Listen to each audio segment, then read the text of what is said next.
Hey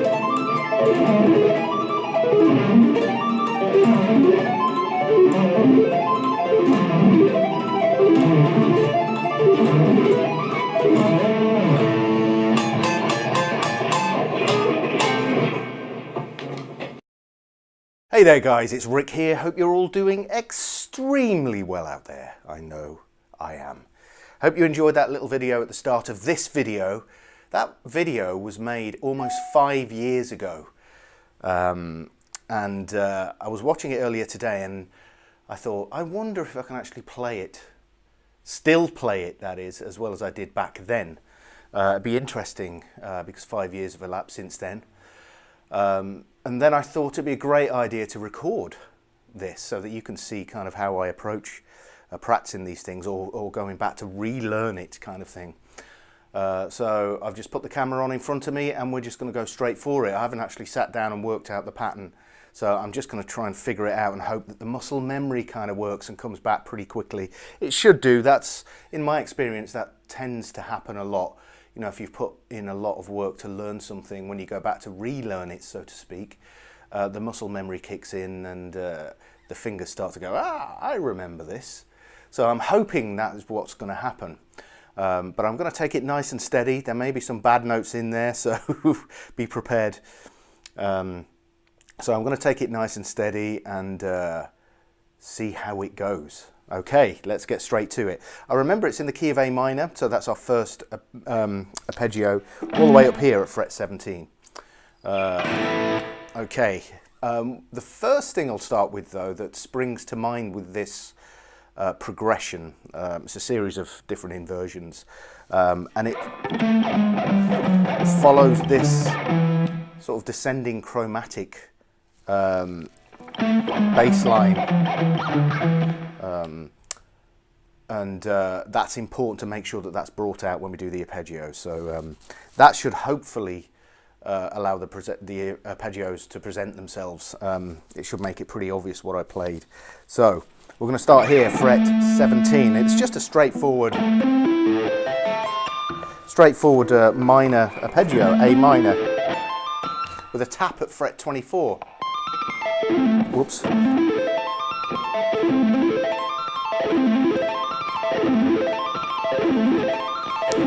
Yeah, there we go. It's rolling quite nicely, that. One thing that's really important to do when you do these arpeggios,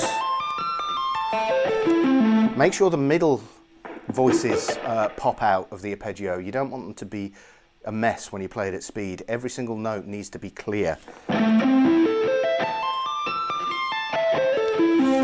So I've got to make sure my left and right hands are in sync, I'm coordinating it and everything's flowing smoothly. You've also got to be extremely honest with yourself when you play it. Just because you're playing it at, you know, a crazy speed doesn't necessarily mean that the clarity is there and that you can hear each individual note. So you have to really be honest with yourself when doing this.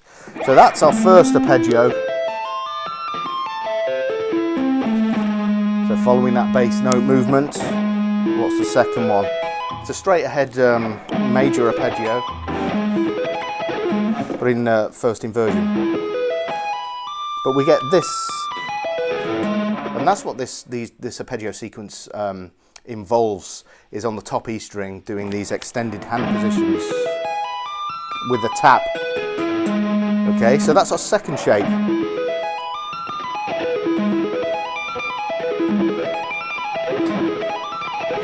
There we go. And now we can move down to G major. Yeah, it's flowing. So the muscle memory is working.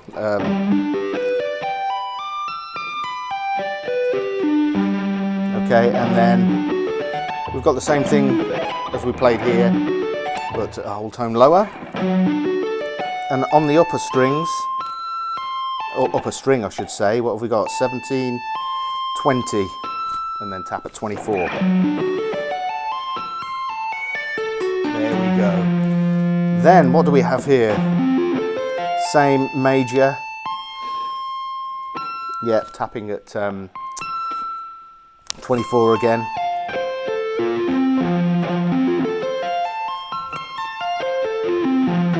I remember this one is a bit of a pain in the ass. Yeah, I know why. When I was putting it together, the actual sequence, I was considering using a E minor arpeggio, but I ended up choosing C major and then putting the E minor portion of that on the upper, on the first string.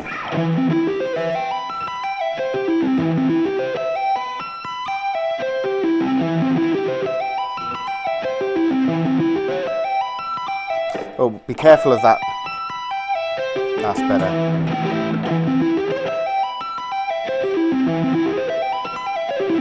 Yeah, it's pretty awkward that to get that stretch in. Then we move from there down to D minor, straight ahead, tapping at 24.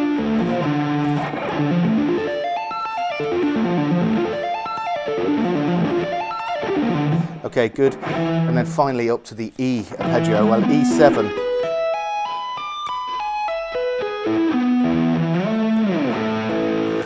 On the last arpeggio, I think I hit 22, slide up to 24, but I've got false nails on at the moment because I'm practicing a lot of classical guitar and I don't want to balls them up, so I'm not going to do that, but by all means you can do that if you play this. So let's just go over it nice and slowly. First arpeggio, second,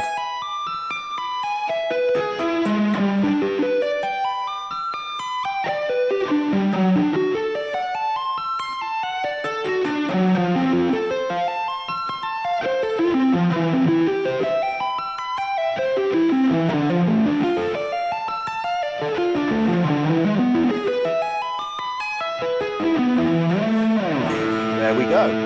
That's the whole thing. One thing that I'm not going to do is I'm not going to play it up to speed, mainly because the way that I practice things is I keep things nice and steady until I feel like I'm really, really in control before I start pushing the speed. That's just the way that I approach things.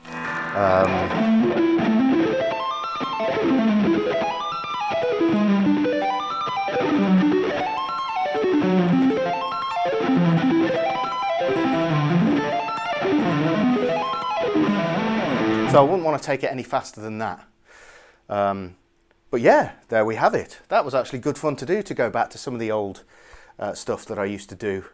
So I'm going to make this a series. So if there's any arpeggio sequences that I've done in the past, you know, go through some of my old videos and leave a comment in the comment section, and I'll see if I can play it now. You know, 5 years later, there's a lot happened in my playing since then. So it really is interesting to go back and see how I would approach it now. But the muscle memory thing is interesting because, like I said before, once you've done the work, you know, it should come back to you pretty quickly. But like I said, I like to take my time over it and not rush things too much. Anyway, there we have it. Just a quick reminder, there's still 50% off downloadable lessons from my website. Link is in the description box below, so make sure you get on it. Only a few days left for that.